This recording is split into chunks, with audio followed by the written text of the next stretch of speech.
Bonjour Bruxelles, l'édito. BX1. Un bloc de pierre qui se détache d'une corniche, ça peut évidemment faire mal, surtout quand le bloc en question pèse près d'une demi-tonne et que la corniche est celle du Palais 10. Cet incident, qui est survenu la semaine dernière, a été abordé avant-hier lors d'un conseil d'administration de Bruxelles Expo. Au menu, le vieillissement des infrastructures et le risque que cela fait peser sur la sécurité des lieux. Ce matin, des bribes de cette réunion se retrouvent donc dans vos journaux, La Dernière Heure et le journal L'Écho. On y apprend que les administrateurs de Bruxelles Expo, outre cet incident, ont également pu prendre connaissance d'un audit sur l'état des bâtiments.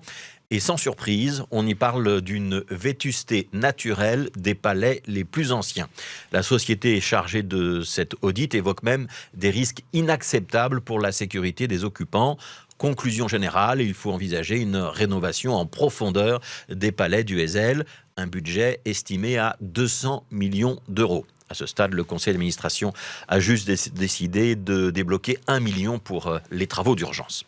Alors évidemment, ce n'est pas une bonne nouvelle, mais on va quand même relativiser. Les palais du Heysel ne datent pas de 1958, comme on le croit souvent, mais de l'exposition universelle précédente, celle de 1935. En tout cas pour les palais 2, 4, 5, 6 et 10. C'est Léopold II qui avait ordonné leur construction.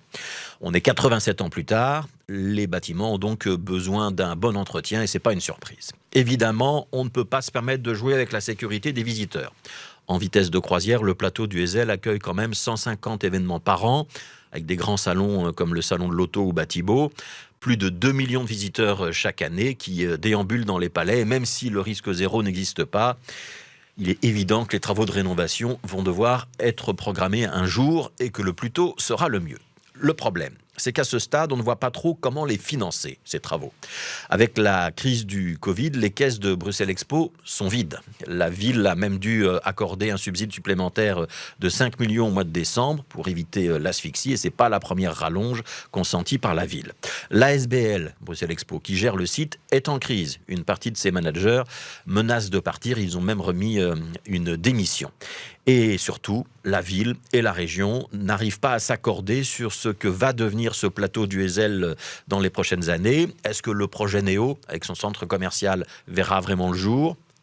Avec quelle ampleur ? Combien de logements construira-t-on ? Les réponses à ces questions restent en suspens pour l'instant.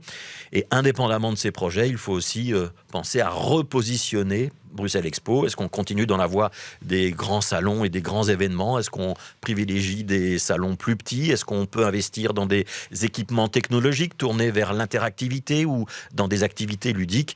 Tout ça est sur la table. L'équation est donc double. Il faut à la fois sécuriser et rénover le complexe du Heysel et en même temps lui trouver un projet d'avenir. Et surtout essayer de ne pas se tromper. Parce que si on se trompe, ce sont des dizaines de milliers de nuitées en chambre d'hôtel et des dizaines de milliers de repas dans les restaurants qui disparaîtront. Et ça, pour l'économie bruxelloise, ce serait un petit peu comme si le ciel nous tombait sur la tête.